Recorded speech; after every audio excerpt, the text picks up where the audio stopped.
Esto es Rompiendo Paradigmas, una mirada crítica y certera de la realidad venezolana, con Andrés de la Chiesa.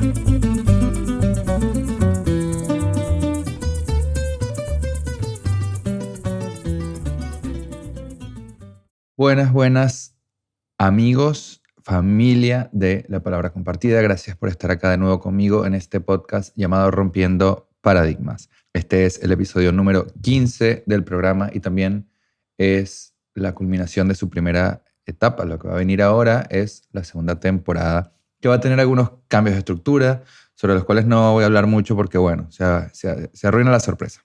Ya saben cómo es esto. Espero que estén todos muy bien, que hayan tenido un excelente fin de semana y que puedan disfrutar de la semana que se viene con la mejor actitud, con mucha calma de espíritu y con voluntad de ser ciudadanos, de hacer ciudadanía. Así que espero que hayan descansado, que se hayan tomado un respiro y, por supuesto, hayan escuchado el contenido de este canal. El día de hoy vamos a hablar de un tema que a primera vista puede parecer medio raro, medio desconectado, ¿no? Porque, ¿qué tiene que ver Venezuela con Taiwán? Es algo parecido a cuando hicimos el programa sobre Ucrania. ¿Qué tiene que ver el mundo entero con Taiwán? Con esa islita, ¿no? Tan lejana, tan chiquita. Esa es la pregunta que vamos a intentar resolver hoy. Pues bueno, fíjense ustedes, tienen que ver muchísimas cosas. Esa sería la respuesta a gran escala. Y no solo por el hecho de que Taiwán es uno de los países más productivos del mundo, sino también por lo que representa desde un punto de vista cultural, desde los valores que le han dado origen y sustento a una nación que es considerada una fuerza para el bien. Imagínense esa categoría. Todo lo que podemos aprender de esta islita que apenas mide 35.000 kilómetros. Venezuela es casi 30 veces más grande que Taiwán y estamos en una situación muy diferente. Sin embargo, uno siempre tiene que tener la mente y el corazón abiertos a tomar lo bueno, lo positivo, lo valioso de otras experiencias. Y la experiencia taiwanesa, vaya que es bien interesante. Hoy vamos a hablar de todo esto, un poco de su historia, de lo que está pasando en este momento de mucha tensión con la República Popular China, que de popular tiene lo mismo que yo tengo de comunista, y también vamos a hablar de los valores. Vamos a hablar de la sociedad taiwanesa, de sus instituciones, en fin, de un montón de cosas que espero poder resumir sin perder contenido en los próximos 25 a 40 minutos. Pero antes de empezar, me gustaría agradecer a todos aquellos que aún nos apoyan en el Patreon. Yo soy muy consciente de que está bastante abandonado desde hace tiempo. También soy consciente de que muchas personas, con toda razón y toda lógica, se han salido de la plataforma esta de mecenazgo, pero quiero ser sincero y expresarles mi agradecimiento profundo tanto a los que se han ido como a los que todavía siguen estando. En estos días un seguidor y mecenas en Patreon me decía algo que me hizo reír mucho. Me dijo, yo me quedo hasta que no exista más la palabra compartida o hasta que entre en bancarrota. Y de verdad me alegró mucho el día y me hizo recordar por qué hago esto que hago. Y es por ustedes. Es para ustedes. Y a veces uno se olvida de esas cosas. Pero bueno, ahora sí, vamos a empezar hablando de historia, que es lo que a mí más me apasiona. Eso todos ustedes lo saben, los que me siguen desde hace tiempo y los que me empezaron a seguir desde hace poco. Y la historia de Taiwán es muy particular. Taiwán no siempre estuvo habitada por el pueblo chino, particularmente la etnia Han, ¿no? Que es la más numerosa. De hecho, los primeros pobladores de la isla fueron malayo-polinesios. Lo mismo que el caso de Camboya, de Filipinas, de Hawái, de Samoa, etc. Pero el primer contacto que tiene la isla con Occidente ocurre recién en el siglo XVI. ¿Con quién? Bueno, pues con los portugueses, que ya en esa época tenían no solo colonias ahí, cerca de ahí, mejor dicho, como la colonia de Malaca, que hoy es una provincia de Malasia, sino que además tenía rutas comerciales. La más importante iba desde el sudeste asiático a Japón. Por eso durante 4 siglos la isla que hoy conocemos como Taiwán, acá en Occidente tenía otro nombre, Formosa, que es una palabra portuguesa que ya casi ni se utiliza a menos que uno esté leyendo poesía y que significa, la palabra casi que lo dice, hermosa. Pero se trata de una belleza que es sinónimo de perfección. No es una belleza subjetiva, es la perfección objetiva de la contemplación estética. Para que se hagan una idea de lo que quiere decir exactamente este adjetivo, ¿no? Formosa. Entonces, ese nombre se mantuvo para nosotros, reitero, los occidentales, prácticamente inalterado. Pero no pasó lo mismo con la política interior de la isla. De hecho, si vamos un poquito más adelante en el tiempo, en el siglo XVII, los holandeses establecen un sistema de gobierno en la isla, cerca de lo que hoy es Tainan, que es una ciudad muy importante de Taiwán porque además fue la primera y fundada además por la población aborigen. Ahora, entre el siglo XVI y el XX, la isla pasó por el dominio de los holandeses, los españoles, que fundaron dos ciudades, Santísima Trinidad, que hoy se llama Keelung, y Santo Domingo, que se llama Tamsui. Y después va a venir la primera conquista china de Taiwán por un personaje histórico muy importante llamado Shen Shengong, más conocido como Koxinga, que es un gran líder militar, muy importante históricamente, y que pertenecía a una dinastía de la China continental, del Imperio Chino, que era la dinastía Ming. Ahora, fíjense ustedes este paralelismo que probablemente lo van a entender más adelante en realidad. Koxinga, este líder militar, era de la etnia Han y la dinastía Ming. Bien, los Ming eran fundamentalmente de esta etnia y gobernaron durante casi 300 años hasta que fueron desplazados por una etnia muy diferente, los manchúes, que son una minoría y que además fundaron su propia dinastía, la dinastía Qing. ¿Qué hicieron los Ming? Se fueron moviendo, se fueron desplazando, ¿no?, hacia el sur de China y terminaron llegando hasta lo que es conocido como el archipiélago de Kinmen y finalmente hasta Taiwán. Bien, y en Taiwán este militar, Koxinga, con el apoyo de habitantes de la etnia Han en la isla, termina derrotando a los holandeses y fundan su gobierno. Y perdonen que los esté taladrando con toda esta información, pero es importante para entender lo que este país representa hoy en día, de dónde viene y por qué ha llegado a donde llegó. Bien, bueno, esa gran movilización de los Ming, de lo que restaba de esta dinastía tan importante a Taiwán, tiene, como les dije, un paralelismo con lo que tiempo después va a ser la movilización del Kuomintang. Ahora les voy a explicar qué es eso, qué es el Kuomintang y qué son todas estas palabras que les estoy tirando acá. Volviendo a la cuestión, digamos, cronológica, ese dominio de los Ming no duró mucho, menos de 100 años.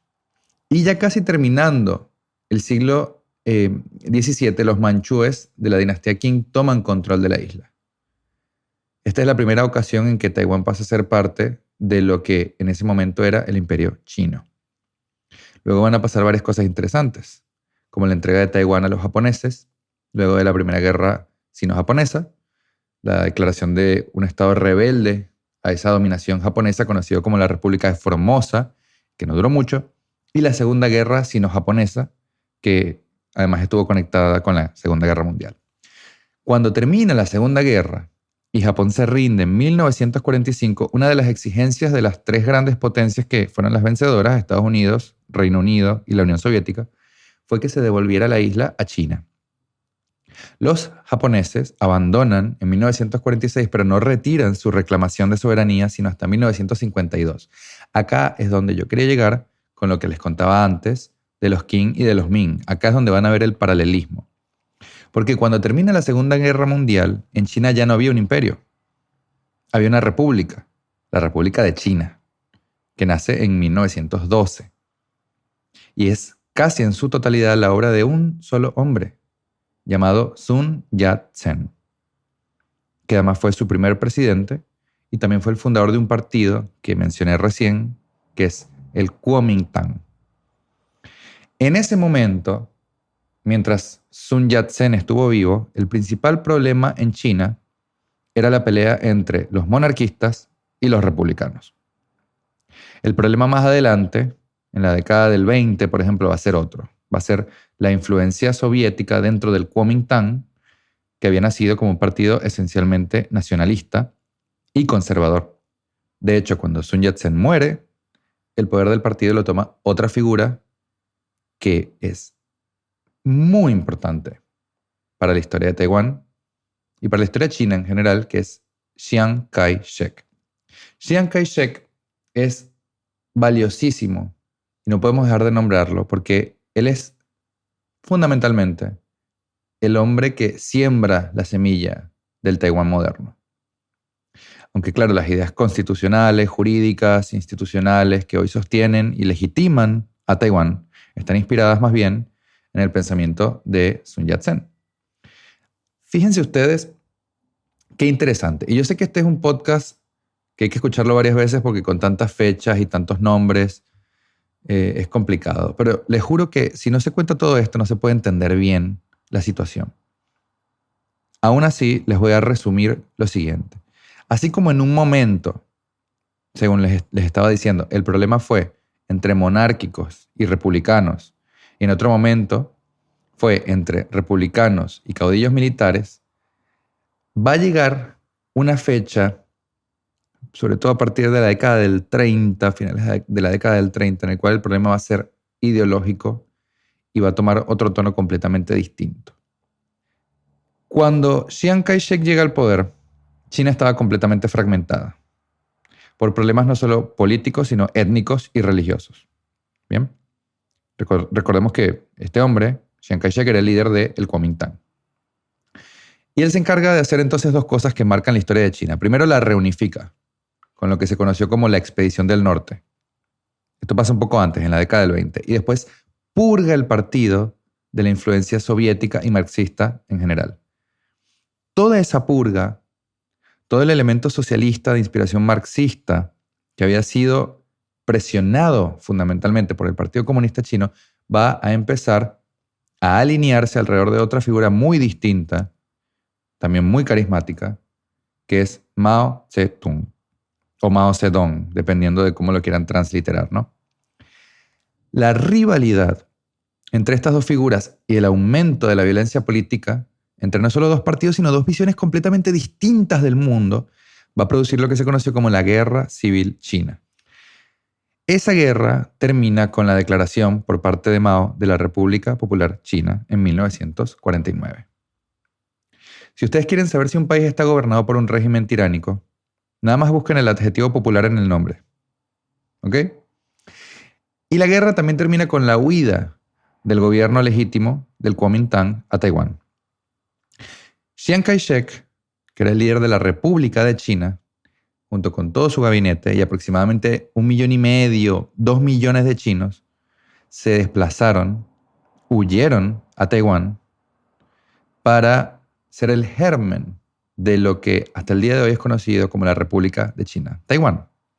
El nombre oficial de la isla no es Taiwán, es la República de China. Lo que pasa es que acá empiezan a entrar una serie de problemas geopolíticos y sinceramente, miren, burradas diplomáticas, que son las que a mí me hacen no desconfiar, sino directamente descreer de la alta política y esa cosa amorfa que llamamos organismos supranacionales. Porque lo que hay en la China continental no es solo una tiranía, sino también un régimen usurpador. La legitimidad de origen y de ejercicio está en Taipei, en la capital de Taiwán, no en Beijing. La cuestión es que el Kuomintang se asienta en Taiwán, funda gobierno y adopta la constitución que ya habían legitimado y consolidado y aprobado en la China continental en 1947. Ahora, hay mucha gente que critica a Chiang Kai-shek porque mantuvo un régimen autoritario toda su vida. Bueno, es lógico. Estamos hablando de que el gobierno legítimo de ese momento tiene que desplazarse a una isla y al lado tiene la amenaza constante de la tiranía asesina de Mao, la más sangrienta de la historia. Porque no hay que olvidar que entre la guerra civil y la revolución cultural, con el gran salto adelante, Mao se llevó a más de 200 millones de chinos por el palto levita. Entonces, claro que las primeras décadas del gobierno taiwanés del Kuomintang fueron básicamente una dictadura militar. Y esto no quiere decir, porque ya me ha pasado antes, que Andrés esté acá haciendo apología a las dictaduras militares. No. Esto es simplemente historia. Pero por otro lado, y en un sentido completamente contrario al de la China comunista, y aún bajo ese sistema de dictadura militar, ya para las décadas del 50 y el 60, Taiwán era una potencia agraria, por ejemplo. Comparen ustedes, fíjense, pueden buscarlo, la reforma agraria taiwanesa y la reforma agraria china, y vean los resultados. Por un lado van a encontrar productividad, crecimiento, y por el otro van a encontrar miseria, hambre, inanición. Ya ustedes saben, esos son los típicos adjetivos que siempre acompañan a la palabra comunismo, ¿no? Ahora, a mí me gustaría que se fijen en dos cosas que mencioné recién. Primero, el paralelismo, que por ahí es una nota de color, entre la huida de la dinastía Ming y la del Kuomintang, los dos a Taiwán, unos perseguidos por los manchúes y otros por los comunistas. Y segundo, lo que les mencionaba de la inutilidad de las organizaciones supranacionales, empezando, por supuesto, por la ONU. ¿Por qué? Porque en 1971, ante el creciente poderío militar y económico de China, por supuesto en una dirección completamente contraria a la creciente pobreza del pueblo chino, la Organización de las Naciones Unidas cometió una de las traiciones más viles a los ideales que dice defender a nivel internacional. Solo una traición de las muchas, de las incontables, que ha cometido y sigue cometiendo cuando cierra los ojos ante la barbarie, como ha hecho con Venezuela, como ha hecho con Cuba. ¿Y qué pasó en 1971? Bueno, la ONU lleva a discusión una resolución, la 1668, que fue la primera traición al pueblo taiwanés, en donde el tema era, ok, vamos a ver, ¿cuál es la verdadera China? ¿Cuál es el verdadero gobierno chino? ¿Quién debe tener un asiento representativo a nivel internacional? ¿Y cómo lo vamos a discutir? Bueno, lo vamos a decidir por mayoría de votos. Esa es la 1668. Y a partir de esa decisión o de esa votación surge otra resolución que es esta de 1971 llamada la resolución 2758. Es la presión internacional, son las amenazas militares, es la compra de voluntades, es la corrupción que el comunismo chino fue esparciendo muy inteligentemente a lo largo de los años y a lo ancho y largo del mundo, lo que llevó a que países como Dinamarca, como Francia, como Reino Unido, como Finlandia, eso sin tomar en cuenta la catajarra de naciones del eje soviético como Cuba y algunos países africanos, votaran a favor de la tesis cochina, oportunista, depredadora de una sola China, que es la que ha mantenido desde sus inicios la China comunista para mantener a Taiwán como una provincia rebelde. Ese fue un momento triste para la diplomacia internacional, que habla muy mal de algunos de los países que justo mencioné y también habla muy bien de otros que, como Estados Unidos, como Australia, Brasil, Venezuela, y eso nos dignifica muchísimo, votaron en contra de una acción injusta. Y después, bueno, estuvieron los guabinosos de siempre, ¿no? La gente que se abstiene. Y es una lástima porque Argentina estuvo dentro de esos países que se abstuvieron. Ahora, ¿cuáles fueron las consecuencias de esa resolución? Bueno, que la representación oficial de China en las Naciones Unidas ahora la llevaba adelante la República Popular China, es decir, la China comunista. Y la República China, la de Chiang Kai-shek, quedaba inmediatamente expulsada de una patada. Y se basaron además en una interpretación, miren, tan ridícula, tan superficial de sus propios reglamentos que da risa. Uno de los artículos de la resolución que usaron los que votaron a favor de la incorporación de la República Popular China es que había que restituirle sus derechos legítimos a una nación que había sido fundadora de las Naciones Unidas y por lo tanto miembro permanente del Consejo de Seguridad. Entonces por eso la China comunista era la que debía ser reconocida en su representación diplomática.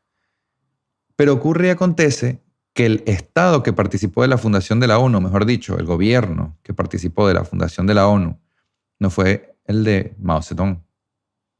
Fue la República de China liderada por Chiang Kai-shek. Porque cuando se celebra la conferencia de Dumbarton Oaks, donde se deciden los propósitos, los miembros, los organismos de lo que va a terminar siendo esto, ¿no? Las Naciones Unidas, quien participa y firma es la República de China en 1944. ¿Y quién era gobierno en ese momento? Chiang Kai-shek y el Kuomintang. La República Popular no se declaró sino hasta 1949. Así que, si nos vamos a basar en una cuestión de legítimos derechos fundacionales, ya empezamos mal. Y es lo mismo cuando se firma la carta de fundación. ¿Quiénes firman? Bueno, los representantes de la República de China, no los de la República Popular, que no existía. Esto pasa en 1945, después de la famosa Conferencia de San Francisco. Entonces, ¿se dan ustedes cuenta del tamaño de la traición? Es una cochinada. Y al sol de hoy, muchos países se quejan de la postura del gobierno taiwanés, al que voy a llamar siempre República Legítima de China, por no aceptar poner embajadas en países que reconozcan al régimen tiránico, al régimen comunista de la China continental. Los atacan. Los llaman intransigentes. ¿En serio? Bueno, para mí eso se llama tener honor. Para mí eso se llama tener convicciones. Taiwán, aún así, en estos casos, la República Legítima de China, en estos casos, porque obviamente no puede cerrarse al mundo, lo que hace es abrir oficinas comerciales y culturales. ¿Y qué efecto positivo que han tenido en el mundo estas oficinas? ¿Qué manera de sumar a la estabilidad, a la paz, a la productividad del mundo que han tenido estas oficinas? A diferencia de las embajadas del régimen comunista, que solo sirven para hacer propaganda a través de instituciones como la Fundación Confucio, que son organizaciones de lavado de cerebro, las oficinas comerciales y culturales de la República de China han tenido un efecto muy distinto, positivo, para el mundo entero. Y para que se hagan una idea, les voy a dar unos cuantos datos. Taiwán es un país con una tasa de alfabetización comprobada del 99%. Es un país que, a pesar de la fuertísima competencia, tiene una de las tasas más altas de ingreso a la universidad porque se encarga de formar estudiantes educados y preparados para la difícil tarea de seguir instruyéndose cada día. Taiwán es uno de los famosos tigres asiáticos, ¿no? Por su poder económico. Ahí también están Hong Kong, Singapur y Corea del Sur. Es un país que mantiene un superávit comercial casi que tallado en piedra. Es uno de los principales exportadores del mundo por cantidad y por peso de las exportaciones. Es el principal productor de semiconductores, o sea, de chips, de todo el mundo. Taiwán. O sea que cuando ustedes están metidos en la computadora, o están jugando con el celular, o con la PlayStation, o están viendo televisión, o están revisando sus relojes digitales, están al mismo tiempo mirando hacia Taiwán. Taiwán tiene la quinta empresa de transporte y tránsito de mercancías más grande del mundo, Evergreen. Es el mayor productor de tornillos del mundo. Y ustedes dirán, con esto último, ¿pero qué importa un tornillo, Andrés? Bueno, la próxima vez que vuelen en un avión sin tornillos, tornillos de alta tecnología, y el avión se desmantela en mitad del aire, se van a dar cuenta de lo importante que es la industria taiwanesa. Bien, entonces vamos a venir un poquito más al presente para ver qué es lo que está pasando. Por ejemplo, en el estrecho de Taiwán. ¿Es preocupante? Sí, es muy preocupante. Primero, para la economía y la estabilidad de todos los mercados del mundo, porque Taiwán ha sabido posicionarse por puro esfuerzo y disciplina como una pieza clave en la manera en que nuestro planeta, nuestras telecomunicaciones, nuestra industria tecnológica funciona. Desde el archipiélago de Japón hasta la costa de California, así de simple. Y por otro lado, porque representa un ejemplo de institucionalidad. En Taiwán se ha llegado a juzgar y condenar con cadena perpetua por corrupción a expresidentes, que a mi modo de ver es el deber ser que todos deberíamos aplicar en cualquier país del mundo, ¿no? Cualquier país decente que vele por un Estado de Derecho donde todos seamos iguales ante la ley, pues debería hacer algo de este estilo. Para mí en lo particular, el peculado y la malversación de fondos son crímenes que no deberían prescribir. Para mí son crímenes de lesa humanidad. Porque por esos millones que se terminan robando los políticos de turno, tenemos menos hospitales, tenemos menos escuelas, tenemos menos insumos para hacer progresar a nuestros países. Y del modo en que yo lo veo, un político que roba es lo mismo que un asesino. Ese robo implica una persona más que se queda sin su medicación, la medicación que necesita para sobrevivir. Ese robo son cientos de camas menos en los hospitales. Ese robo es desinversión en seguridad, en sueldos para los docentes, en sueldos para la policía, en sueldos para los médicos. Así que claro que el robo de cuello blanco y la corrupción tienen categoría homicida. Y está perfecto que en Taiwán y en cualquier país que lo haga se juzguen estas cosas del modo en que han sido juzgadas. Es ejemplar. ejemplar. La corrupción política tiene que estar en la categoría de los peores crímenes posibles. Y más allá de esto, es un país que se ha caracterizado, sobre todo a partir de la década del 70, por la independencia de sus instituciones, por la autonomía de sus organizaciones, por el poder que tiene la palabra de sus ciudadanos, aun cuando, irónicamente, el Kuomintang, que fue el partido que inició la peregrinación a la isla, ahora tiene posturas de reunificación con China. Así es el mundo, así es la gente. Son posturas con las que estoy completamente en contra, por cierto, pero en Taiwán se les escucha y se les respeta. Hoy, cuando la libertad, la autonomía, la libre determinación del pueblo taiwanés se encuentra más amenazada que nunca por los movimientos militares chinos en el estrecho de Taiwán, es cuando es más importante divulgar la envergadura histórica de este país, lo que representa para el mundo. Porque estamos hablando no solo de la posibilidad inminente de un desequilibrio en el comercio internacional, sino de una victoria más para el totalitarismo y para la depredación política del comunismo que no conoce otra manera. No sabe manejarse de otra forma. Es una victoria más si dejamos a Taiwán a su suerte. Nosotros hemos sufrido la experiencia cubana por 20 años. Taiwán ha resistido por más de medio siglo y sigue resistiendo. Y lo único que pide es que se mantenga por lo menos el status quo, que se respete su libre determinación, su derecho a existir. Y el taiwanés lucha y al mismo tiempo crea. Esta es la mayor lección que como venezolanos podemos aprender. A establecer un equilibrio, un balance entre la necesaria, la obligatoria lucha en contra de este régimen asesino que nos ha tenido en vilo por tanto tiempo y la potencialidad creadora que habita en todos nosotros. Podemos hacer mucho y debemos hacerlo, pero al mismo tiempo estamos obligados a luchar por un futuro mejor, porque estemos donde estemos y neguemos cuanto neguemos, no dejamos de ser venezolanos. Es por esto y por mucho más que el mundo le debe un montón a Taiwán. Nos toca a nosotros aprender y cambiar. Venezuela tiene todo el potencial humano, la riqueza espiritual, mental, creativa, para resurgir de las cenizas. Pero es importante también que sepamos defender cuanto hay de bueno y estable en el mundo. Que defendamos la libertad, la institucionalidad, la república. Y Taiwán conjuga todo eso dentro de sí. Taiwán es símbolo de eso. Entonces, seamos serios, dejemos de mirarnos el ombligo, porque yo sé que como venezolanos somos muy rápidos para quejarnos cuando una nación o un país no nos recibe como quisiéramos, pero al mismo tiempo nos quedamos callados cuando aquello que tanto anhelamos, que es la liberación del yugo, se ve amenazada en otras partes del mundo. ¿Queremos aliados? Luchemos con ellos. Divulguemos su lucha. Apoyemos. Es así como debería funcionar la diplomacia internacional, la alta diplomacia, cuando realmente se orienta hacia el bien común y no hacia intereses particulares. Y eso es todo lo que creo y siento que debo decir al respecto. Quiero agradecerles nuevamente por estar acá conmigo, por escucharme como siempre. Este es el último capítulo de esta temporada y lo que viene ahora va a traer cambios, todos para bien. Esperen entonces la segunda temporada de Rompiendo Paradigmas ya para la próxima semana. Dicho eso, los quiero mucho y nos vemos la próxima.